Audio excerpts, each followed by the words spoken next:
우리가 몇 주간의 이 하나님 나라에 대한 말씀을 나누면서 자연스럽게 이 가난한 자들의 나라로 우리가 넘어가게 되었지요. 하나님 나라를 말할 때에 이 가난이라고 하는 말을 뺄 수가 없습니다. 왜냐하면 하나님 나라 백성들의 특징을 한 단어로 말하라고 한다면 이 가난이라고 하는 말로 바꿔 표현할 수 있기 때문이죠. 그래서 누군가에게는 이 단어가 불편할 수도 있고 조금 그것이 마음에 들지 않을 수가 있겠지만, 하지만 성경에서 그렇게 말하고 있기 때문에 그렇게 표현할 수밖에 없습니다. 또한 한 가지 우리가 주의해야 될 것은 이 가난이라고 하는 것이 내 생각과 내 이해되는 대로 그것을 받아들이면 안 된다는 거죠. 성경에서 말하고 있는 그 가난이라고 하는 것은 단순히 돈이 없거나 무수요, 내가 가진 것이 없는 그러한 상태를 말하는 것이 아니라 세상의 가치보다 하나님의 가치를 더 중요하게 여기고 살아가는 것. 또한 하나님께서 나에게 필요한 것을 공급해 줄 것을 믿고 하나님을 의존하고 살아가는 것이 바로 가난한 자들입니다. 그래서 누군가에게는 그것이 재정적인 것이 될 수도 있고, 누군가에게는 그것이 나의 정신적인 것일 수도 있고, 누군가는 그것이 나의 마음에 그 공허함을 채우는 그 무언가가 될 수도 있는 것이죠. 이 가난이라고 하는 것은 내가 가지지 못하고 내가 그것을 해결하지 못하여서 하나님은 의존할 수밖에 없는, 그래서 푸토코스라고 지난주 절대적인 가난에 대해서 말씀드렸는데, 하나님을 전적으로 의지하여서 하나님 안에서 우리가 살아가는 그러한 그리스도인의 삶을 우리는 가난한 자들의 삶이라고 말하고 있는 것입니다. 성경에서 왜 그렇다면 이 가난이라고 하는 표현을 가지고 이 하나님 나라의 백성들의 특징을 이야기하고 있을까요? 왜냐하면 세상에 추구하는 방향과 가치는 부요함이기 때문에 그렇습니다. 그렇기 때문에 그것의 반대편에서, 카메라 1번 눌러주시면, 밑에 프리셋 1번. 네, 됐습니다. 네, 이렇게 한 사람의 자리가 너무나도 중요합니다. 네, 건우가 이렇게 빠져가지고. 네, 그래서 우리가 세상의 그 부유함을 추구하는 그것의 반대편에서 우리는 하나님 나라의 그 가난한 자들의 삶을 우리는 살아가는 그런 것으로 표현을 하고 있는 것이죠.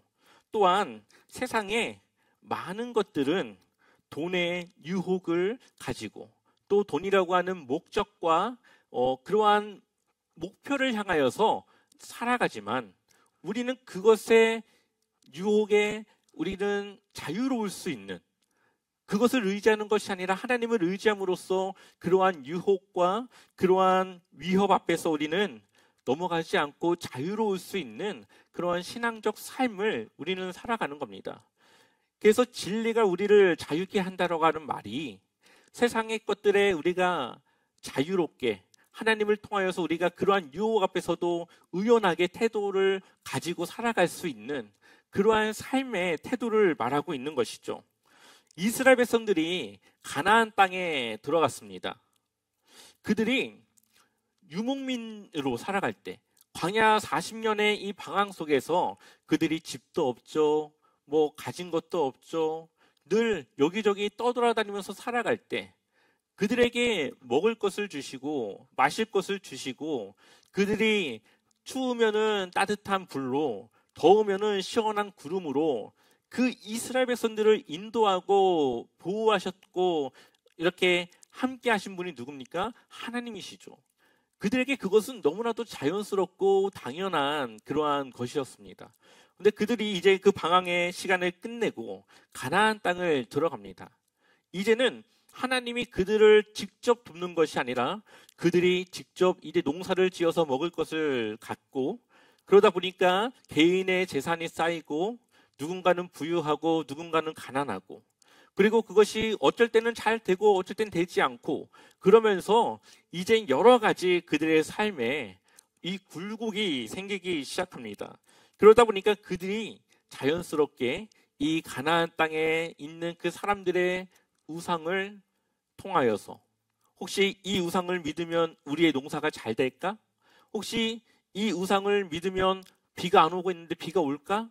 여러 우상들을 통하여서 부를 누리려고 하고 뭔가 삶의 안정을 찾고자 하는 그러한 삶으로 바뀌어 나가기 시작합니다. 하나님은 이 가나안 땅에서도 동일하게 이스라엘 백성들을 지키시고 인도하시고 그들을 함께 보호하시는 그러한 하나님인데 그들의 삶의 방향이 이제는 하나님에게서 땅의 걸로 바뀌어지게 된 것이죠. 그런 면에서 볼 때에 하나님이 약속하신 축복의 땅 가나안이 오히려 이스라엘 백성들에게는 축복의 땅이 아니라 저주의 땅이 되어버렸다는 겁니다. 우리의 삶에서도 종종 그럴 때가 있습니다. 우리가 위기의 순간에는 오히려 하나님을 의지하고 우리의 신앙이 하나님을 온전히 바라볼 때가 있죠.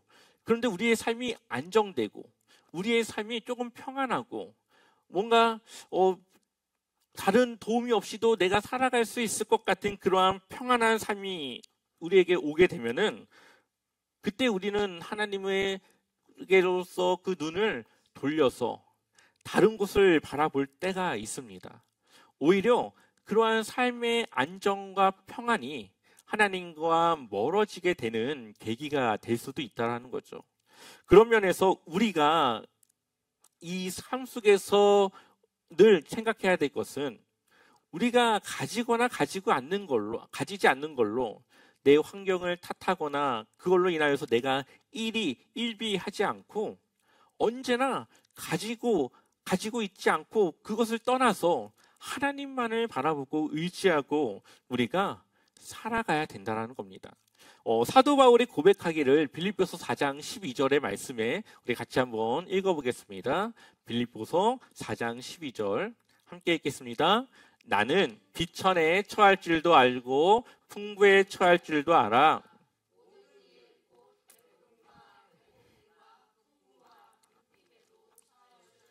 일체의 비결을 배웠노라. 아멘. 바울이 그것을 배웠대요. 그것을 그냥 그가 알고 있던 것이 아니라 여러 상황들을 통하여서 어쨌든 나를 보호하시고 나를 책임지는 분은 하나님이시구나. 그렇기 때문에 가진 것이 있으면 있는 대로 없으면 없는 대로 그것이 내 삶에 무언가 영향을 끼치는 것이 아니라 그냥 하나님만 바라보면 내가 해야 될 것, 하나님이 나에게 맡겨주신 것을 할 수 있다는 것을 그가 배웠다고 말하고 있습니다. 그래서 13절을 보면 우리가 잘 알고 있는 말씀이죠. 내게 능력 주시는 자 안에서 내가 모든 것을 할 수 있느니라. 아멘. 여기서 말하는 능력, 우리가 내게 주신 능력, 그것을 말하는 것은 내가 무언가 하고자 하는 그것이 아니라 하나님께서 나에게 이루었으면 하는 그 일을 우리가 이룰 수 있도록 하나님께서 능력을 주신다는 겁니다. 우리가 하나님의 것을 따라 살아갈 때, 우리가 하나님의 일을 위해 헌신하고자 할 때 하나님은 그것을 우리의 환경과 상황을 떠나 할 수 있도록 우리를 인도하신다는 거죠. 그렇기 때문에 바울은 내가 궁핍하면 궁핍한 대로 하나님 그 능력으로 하고 풍부하면 풍부한 대로 그것을 통해서 하나님의 일을 하는, 어쨌든 하나님의 일을 중심으로 그의 삶을 살아가는 그것을 바울은 배웠다라고 말하고 있습니다. 그것이 바로 가난한 자, 푸토코스의 삶인 것이죠.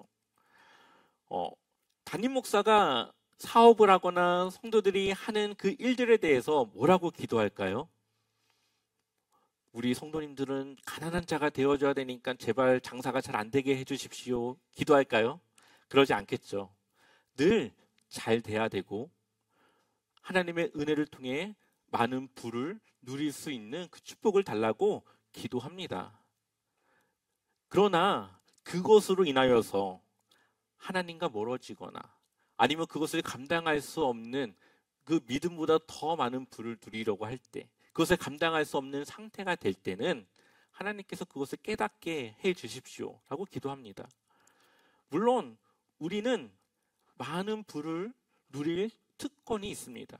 그러나 그것이 내 믿음의 크기를 넘어선 부는 오히려 우리의 신앙과 믿음을 잘못되게 할 수 있습니다.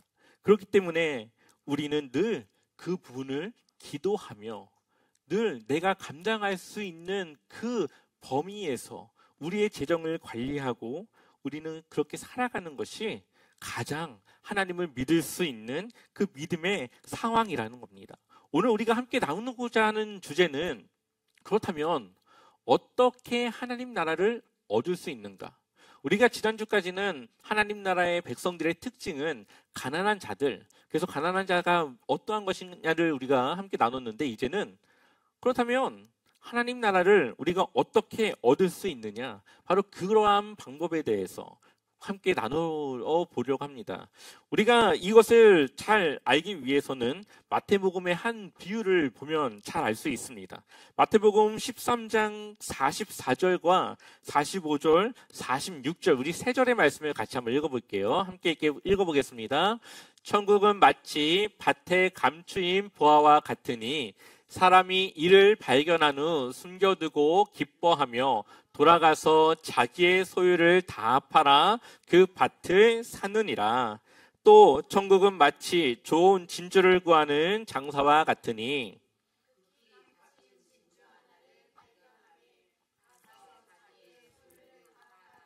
그 진주를 사느니라. 아멘. 이것은 천국은 뭐뭐과 같다라고 하는 이 하나님 나라에 대한 비유의 말씀입니다. 이 땅에 감추어진 보화와 귀한 진주를 발견한 이 두 개의 비유는 쌍둥이 비유라고 말을 해요. 두 개가 함께 짝을 이루는 그러한 비유입니다. 그래서 이것을 조금 원어적으로 그렇게 좀 보면은 이 세 가지로 핵심 단어로 볼 수가 있습니다. 돌아간다, 판다, 산다. 발견해서 돌아가서 팔았고 그것을 산다. 근데 이것이 이 시점을 보면은 이 보화를 발견한 그 말씀은 현재적인 표현을 씁니다. 현재 내가 지금 그렇게 하고 있는 그러한 현재 진행형으로 봅니다. 근데 진주에 대한 비유는 과거형으로 쓰는 것을 보게 됩니다. 그러니 이미 그것을 했고 또 하고 있다라고 하는 그러한 의미를 우리에게 주는 것이죠. 결국은 여기서 말하는 하나님 나라의 특징은 앞으로 우리가 먼 미래에 얻을 그것에 대해서 말하는 것이 아니라 이미 우리가 그것을 샀고 또한 지금 우리가 그것을 사서 가고 있는 지금 내가 하나님 나라를 살아가고 있는 중이라는 것을 우리에게 말하고 있는 것이에요. 그래서 우리가 그러한 현재적인 지금 내가 그것을 살아가고 있는 그러한 지금 긴박한 그 상황을 우리에게 말해주고 있는 겁니다. 근데 여기서 우리가 한 가지 보아야 될 것은 발견했다라고 말하고 있습니다. 그러니까 이것이 감춰져 있는데 이것을 발견했습니다. 그러니까 누군가에게는 이것이 발견되어질 수도 있고 누군가는 이것을 발견하지 못할 수도 있어요. 누군가는 그러한 말씀을 듣고 그럼 나도 그렇게 해야겠네. 동기부여가 되기도 하고 누군가는 이것을 듣고 별로 그것에 대한 탐탁지 않은 반응이 있을 수도 있습니다. 또한 여기서 발견한 이후에 그가 자신의 모든 소유를 팔아 그 밭을 삽니다. 또한 그것을 발견한 후에 자신의 모든 값진 것을 팔아 귀한 진주 하나를 삽니다. 결국은 발견한 사람의 그러한 반응은 자신의 것을 모두 파는 그러한 결단이 있어야 됨을 우리에게 말하고 있는 것이죠. 하나님 나라의 값은 얼마냐? 내가 가진 모든 것이라고 말할 수 있습니다. 그래서 부자가 하나님 나라에 들어가는 것은 어렵습니다. 예를 들어 우리가 보통 시장에 가거나 백화점에 가서 무언가를 살 때 가격이 정해져 있죠. 그래서 내 형편에 따라서 이거는 살 수 있고 이거는 살 수 없고 나눠져 있습니다. 근데 하나님 나라는 누구든지 살 수 있어요. 대신 부자들에게는 그것이 부담이 되죠. 100만 원을 가진 사람은 하나님 나라를 100만 원을 가지고 사는 거죠. 내 모든 것을 그것에 내가 파는 거니까. 근데 5억이 있고 10억이 있는 사람은 그것을 5억과 10억을 주고 하나님 나라를 사는 것과 같습니다. 그래서 세상은 부자에게 유리한 그러한 삶의 원리로 되어져 있지만 하나님 나라의 원리는 부자들에게는 조금 부담이 되거나 그것을 갖기 힘든 마음의 갈등을 가질 수밖에 없는 그러한 것임을 우리에게 말하고 있습니다. 그래서 예수님께서 뭐라고 말씀하시느냐? 마태복음 19장 23절에 보면 예수께서 제자들에게 이르시되 내가 진실로 너희에게 이르노니 부자는 천국에 들어가기가 어려우니라. 24절에 다시 너희에게 말하노니 낙타가 바늘기로 들어가는 것이 부자가 하나님의 나라에 들어가는 것보다 쉬우니라 하시니. 아멘. 그러니까 이 말을 거의 쉽게 말하면 거의 불가능하다라고 말할 수가 있습니다. 세상에서 돈이 많은 사람들은 그만큼 많은 것을 이 주님의 나라를 위해 포기해야 되기 때문이죠.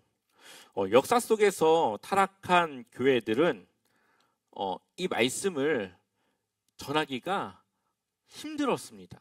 왜냐하면 교회에 부자들이 와서 11조도 많이 내야 되고 헌금도 많이 해야 되고 그래야 교회가 그걸 가지고 더 많은 또 교회에 그러한 많은 부를 가지고 할 수 있으니까 이 말씀을 어떻게든 좀 유연하게 해보려고 다른 비유와 다른 해석과 이런 것들로 바꿔서 말하기도 했지만 결국은 부자는 하나님 나라에 들어가는 것이 거의 불가능하다라고 지금 예수님은 말하고 있는 것이죠. 지금도 대형교회는 성공과 축복이 바로 하나님의 은혜와 하나님의 사랑이라고 말하기도 합니다. 물론 그렇게 볼 수도 있겠지만 모든 것이 다 그렇진 않습니다. 그럼에도 불구하고 세상의 원리를 가지고 교회에서 그 설교를 하는 많은 교회들이 있습니다. 그러다 보니까 사람들이 많은 부를 하나님의 은혜와 축복으로 생각하며 그것을 위해 하나님께 기도하고 그것을 삶의 목적으로 가지고 살아가는 사람들이 있습니다. 그러나 예수님의 말씀을 보면 절대 그렇지 않다라는 것을 우리가 볼 수가 있습니다.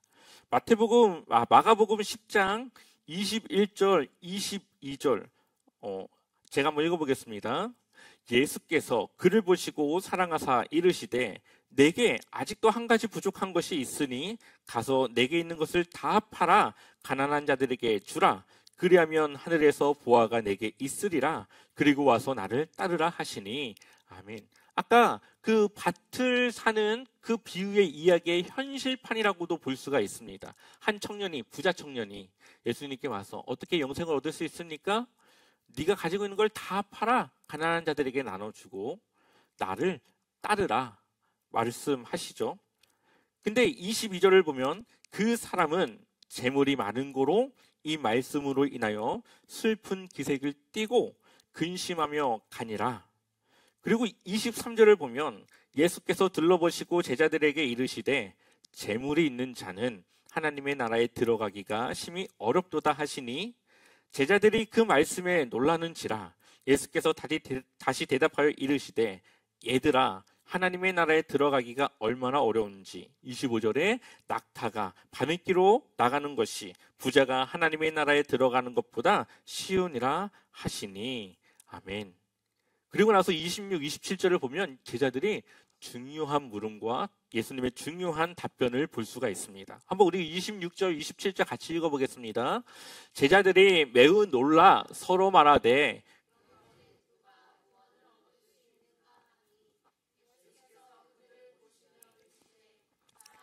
할 수 없을 때 하나님으로는 그렇지 아니하니 하나님으로서는 다 하실 수 있느니라.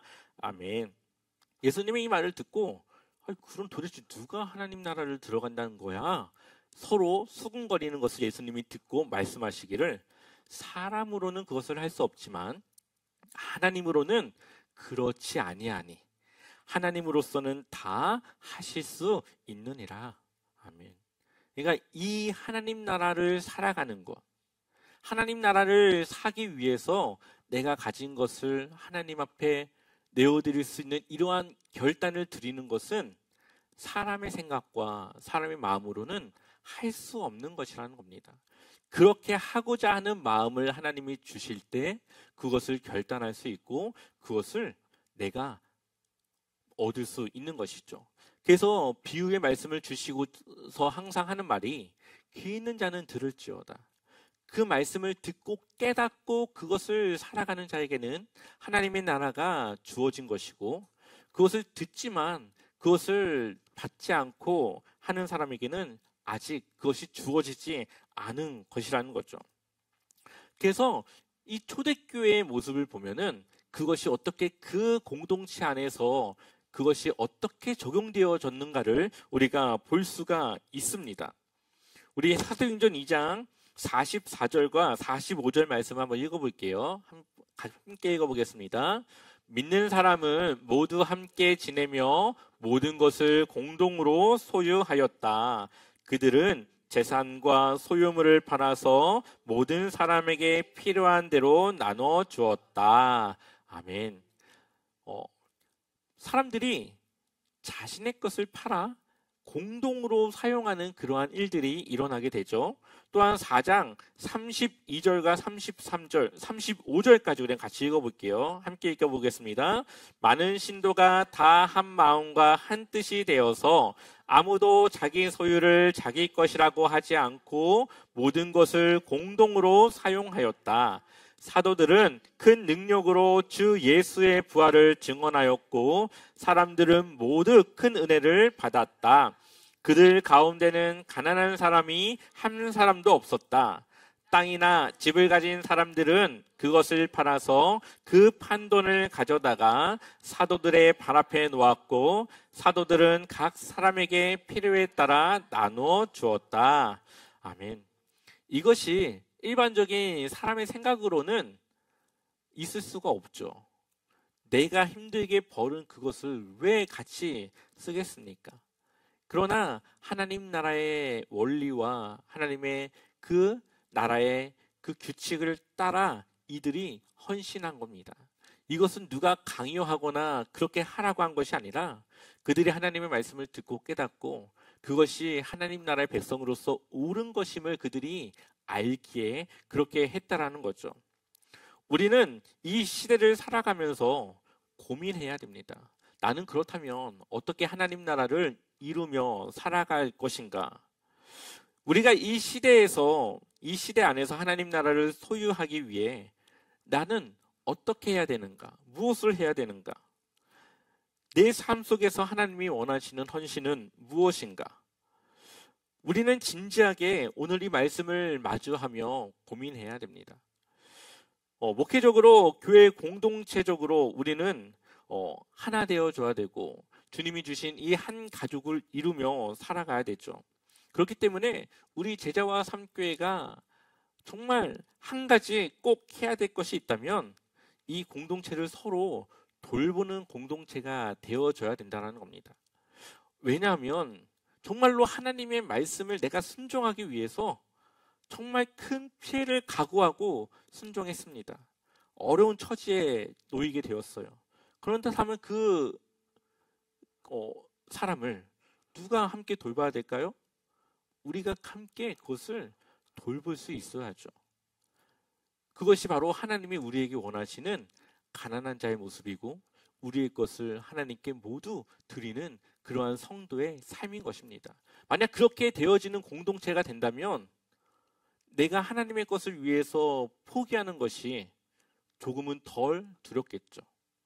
내가 그렇게 포기하고 그 손해를 보는 입장에 있더라도 이 공동체가 함께 그것을 돕고 힘이 되어져서 그것을 조금이나마 함께 감당한 그러한 공동체라고 한다면 우리는 세상에서 조금은 더 당당하게 자신감 있게 그것을 위해 우리는 헌신할 수 있습니다.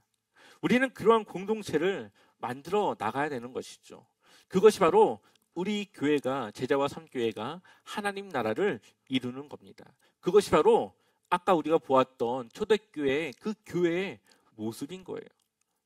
그들이 불의를 피하고 정의롭게 정직하게 삶을 살아가며 누군가는 손해를 보고 누군가는 피해를 입지만 그것을 함께 돕고 함께 그것을 지원할 수 있는 공동체가 있었기 때문에 그들이 그런 결단을 할 수 있는 겁니다. 하나님은 우리가 그렇게 할 수 있도록 다른 사람을 축복하고 물질을 주시고 그것을 사용할 수 있게끔 하시는 거죠. 우리는 바로 그러한 하나님의 나라를 생각하고 늘 그것을 위해 우리가 해야 되는 겁니다. 근데 그것은 아까 말씀드렸다시피 사람의 생각으로는 되지 않고 그것을 하라고 강요하고 강제해서 되는 것이 아니라 이 말씀을 듣고 정말 그러한 상황이 있다면 나는 그렇게 해야지. 그러한 마음의 동기가 되고 그러한 마음의 결단을 하는 그러한 분들을 통해서 먼저 시작되어지고 그렇게 나아가는 겁니다. 그것은 이 하나님께서 그 마음을 주시고 그러한 생각을 주실 때 가능하다라는 거죠. 그렇기 때문에 우리가 오늘 이 말씀에서 가장 중요한 것은 바로 소유권 이전입니다. 내 것을 이제는 내 소유가 아니라 하나님의 소유로 이전하는 것이죠. 왜냐하면 우리는 이제 하나님 나라 안으로 들어갔기 때문에 우리의 모든 것을 하나님께 헌신하는 겁니다. 그래서 내가 이제는 하나님의 뜻을 위해 하나님이 주신 것을 사용하며 그렇게 살아갈 것을 결단하는 것이죠. 그래서 이 하나님 나라의 전문성을 가진 한 교수님은 우리에게 지갑의 소유권이 하나님께 이전되었는가의 문제는 이 하나님 나라에 대한 문제 중에 가장 실제적이고 정확한 것이라고 말씀하십니다. 우리가 11조를 드리죠. 11조를 드리는 이유는 내가 그것을 받은 것이 하나님의 것임을 인정하는 것입니다. 그러한 믿음을 우리가 고백하는 겁니다. 근데 하나님이 우리에게 원하시는 것은 나머지 10분의 9도 하나님을 위해 쓸 수 있느냐를 보신다라는 겁니다. 근데 이것을 우리가 정말 또 이 문자적으로 해서 또 그럼 내가 나머지도 다 드려야 돼? 이렇게 이해하면은 안 되고요. 그것을 필요에 따라서 내가 드릴 수 있느냐, 그러할 결단이 있느냐, 그것을 우리에게 보신다는 겁니다. 그렇기 때문에 우리가 기도하면서 나는 그렇다면 나에게 있는 그 재정을 어떻게 쓸 것인가라고 하는 원칙을 개인적으로 세우는 것이 중요합니다. 예를 들어서 내가 받는 그 월급의 20만 원은 지갑에 넣어놓고 정말 누군가 필요한 사람이 있다면 그 20만 원은 내가 하나님이 원하시는 그곳에 사용하겠다라고 하는 원칙을 세워놓고 그것을 헌신할 수 있겠죠. 그래서 누군가 밥을 못 먹는 사람이 있으면 그것으로 밥을 사줄 수 있고 혹시 누군가 길을 가는데 어려운 사람이 있다면 그것을 내가 그 일을 위해 사용할 수 있고 이러한 자기 상황과 역경에 맞는 원칙을 세워서 그 재정을 내가 어떻게 좀 더 하나님의 것을 위해 쓸 수 있는가 그것을 우리 나름대로의 고민이 있어야 된다는 겁니다. 그래서 우리는 그렇게 하나님의 일을 이루며 하나님의 나라를 사는 것이죠. 그래서 많이 가진 사람은 더 많은 헌신을 요구하는 것이고 적게 가진 자에게는 그 적게 가진 만큼 그 헌신을 요구하는 겁니다. 그래서 우리가 늘 기도해야 될 것은 그러한 원칙 가운데 내가 하나님을 위해 그것을 사용할 수 있도록 이것이 꼭 교회의 헌금이 아니라 여러분들 주변에 누군가를 위해서도 그렇게 우리는 해야 된다는 겁니다. 그래서 우리가 하나님의 귀한 일들을 위해서 우리가 헌신할 수 있는 그러한 마음의 결단이 있어야 되는 것이죠. 우리의 가치관의 혁명, 이것이 하나님 나라의 유일한 가장 중요한 원칙입니다. 이제는 세상의 가치가 아니라 하나님 나라의 가치가 나에게 더 중요하고 내가 하나님을 위해서 어떻게 그것을 잘 지혜롭게 사용할 것인가, 그러한 원칙을 세워서 하나님을 위해 우리가 조금 더 한 걸음 더 나아가는 그러한 삶으로 나아가야 하는 겁니다. 그것이 바로 하나님 나라를 사는 것이고 우리의 소유를 하나님께 두는 것입니다. 그래서 우리의 공동체가 서로를 도울 수 있는 공동체가 되고 정말로 내게 주신 것을 또 하나님이 원하시는 그 필요에 따라서 내가 하나님을 위해 사용할 수 있는 그러한 생각과 결단이 우리에게 있어야 되는 줄 믿습니다. 그렇게 우리가 늘 현재적으로 하나님의 나라를 사 나가는 그러한 삶으로 여러분들의 하루하루의 삶이 승리해 나가길 소망합니다.